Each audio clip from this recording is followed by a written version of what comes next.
Profesor, ¿qué entiende usted por concentración de medios y cómo se da aquí en México? Hola Viviana, bueno, esto de la concentración de medios nos llevaría un poco a una reflexión un poco más lejana. Me gustaría abordar lo que sería la evolución de los medios de comunicación.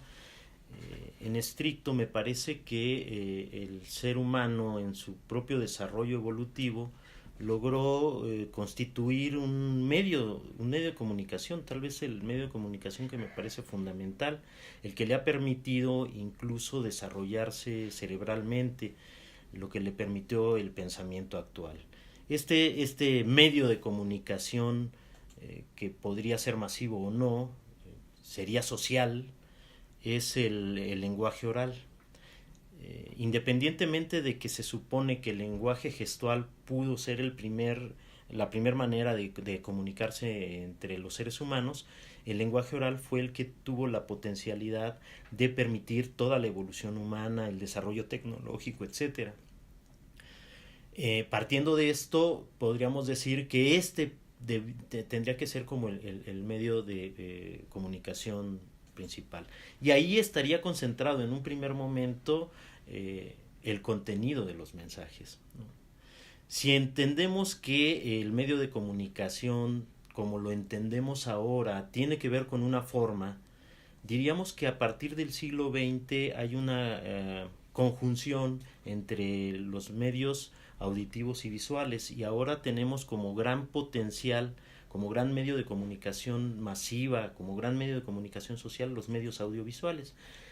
Le hace o se interprete como la televisión, el cine cuando ya se vuelve audible, cuando se vuelve sonoro, el cine, la televisión y bueno, no se diga ahora el internet, y dentro del internet todo lo que son las redes sociales, en los celulares los medios de interacción grupal como WhatsApp, etcétera, ¿no? Que combinan tanto el audio como lo visual. Desde ese punto de vista, el contenido, la forma determina el contenido, y de ese modo todo mensaje que queremos transmitir está determinado por lo auditivo y lo visual. Esta forma va a limitar el contenido y hará que entonces solo podamos transmitir mensajes que tienen que ver con lo auditivo o lo visual.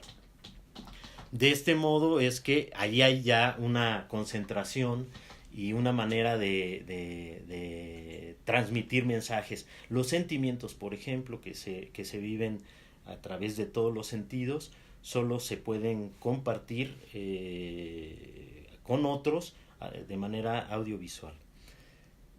De este modo, bueno, también vemos que en el desarrollo de las teorías sobre comunicación, pues se ha pensado más en la forma que en el contenido, y el contenido ha quedado como en un segundo lugar.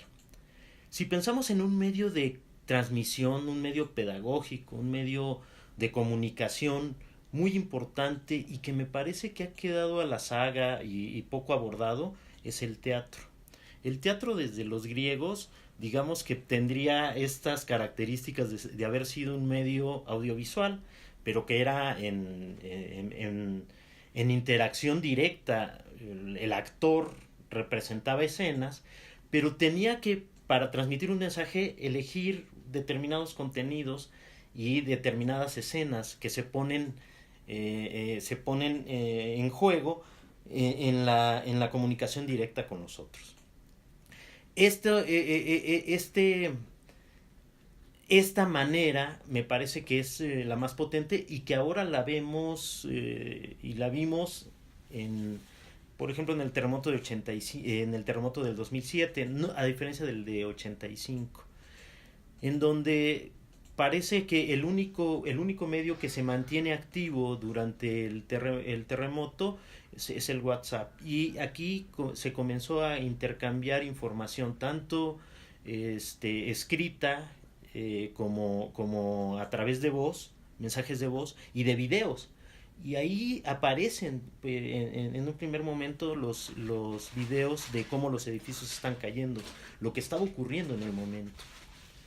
Lo que nosotros no percibimos es que hay una edición, hay una selección, hay una fragmentación de la realidad a través de dirigir la cámara y de mandar un mensaje a través de este medio, de un medio audiovisual.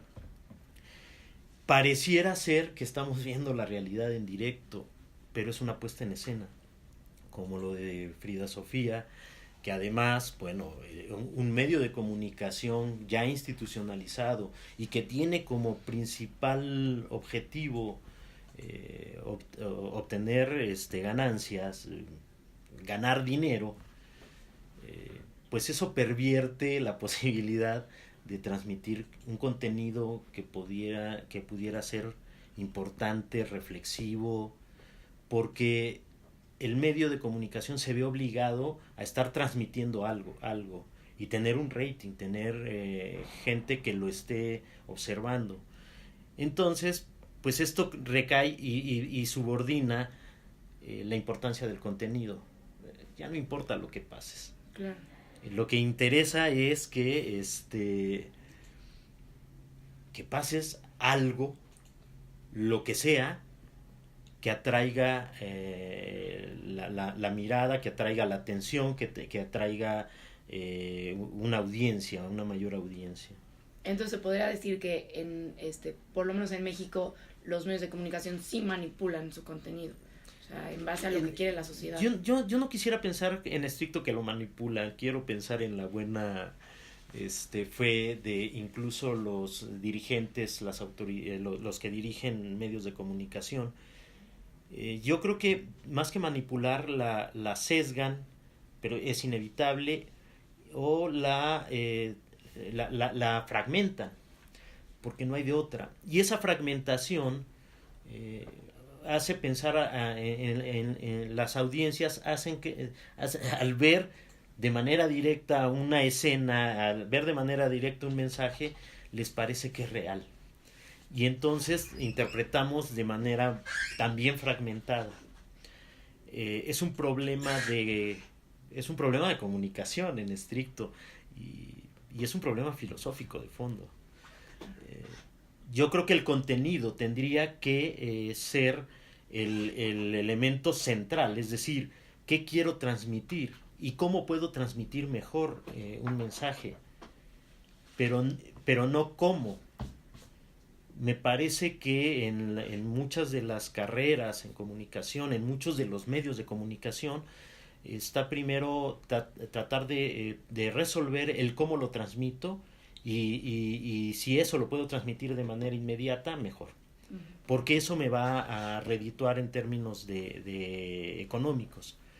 Y entonces ya no se piensa en términos de un programa de contenidos, un programa de valores, un programa de un mensaje, aunque lo tengan en un canal de medios, en una empresa mediática. No es cierto que pongan en primer lugar el contenido, ponen la forma. Claro. Ponen el medio, están más interesados en eso, porque eso es lo que va a redituar. Es lo mismo que ocurre en las escuelas y un poco lo que ocurre también en todas las universidades.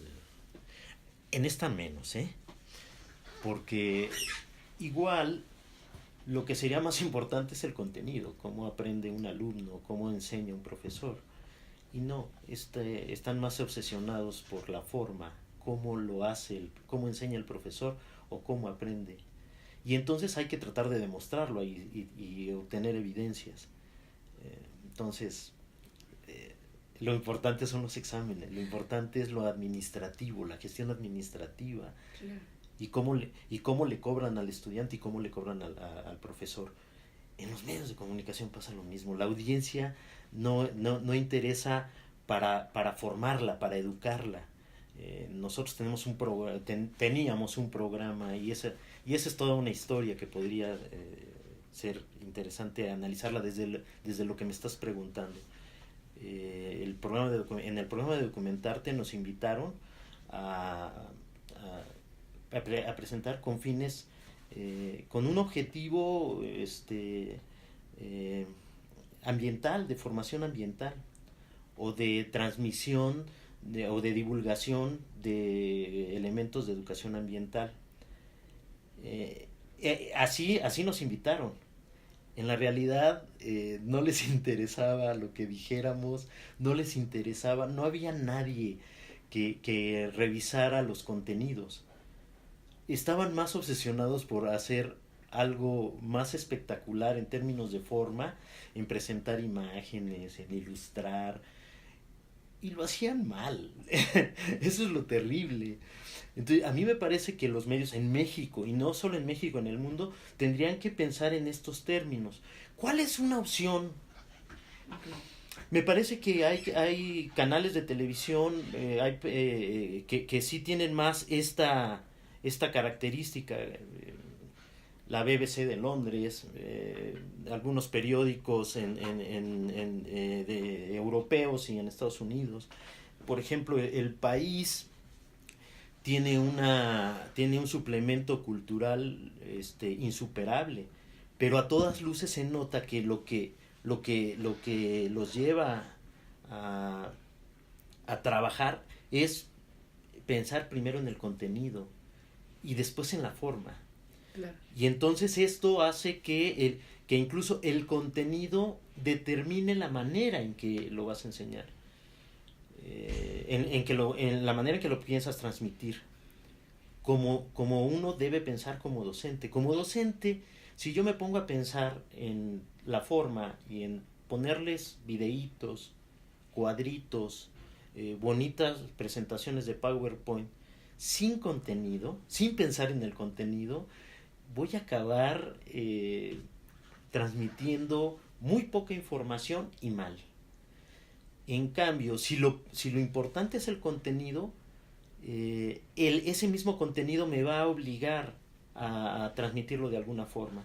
Porque si no lo entiendo de manera oral solamente, tendré que recurrir a otras estrategias que me permitan presentarlo. Lo mismo creo que debe uno pensar en términos de un canal de un medio de comunicación concreto, un programa de televisión, un canal de televisión, un canal de radio. Deben tener muy clara la misión, el objetivo, el propósito en tanto contenido. Esto tendría que hacer revalorar a los que dirigen, a los que están en los medios, revalorar estas características y pensar en términos de contenido, pero realmente de contenido. Claro. Y que eso no determine que estar periódicamente transmitiendo un mensaje. Esa es otra experiencia en el programa. Cada semana estar pensando en un contenido sí te obliga y te hace una disciplina muy importante, pero también de pronto ya si no tienes espacio para pensar, pasas lo que sea. Sí, claro. Porque es la obligación, porque hay que estar transmitiendo. Ese es otro factor que también creo que podría ser considerado como un elemento más entre esta vinculación entre forma y contenido de los medios. Y que bueno, espero que esté asociado a lo que me preguntas con relación a la concentración de medios. Sí. Pues yo creo que ya sería todo, profesor, una contestación. No, bueno. Pero muchísimas gracias. No hay de qué.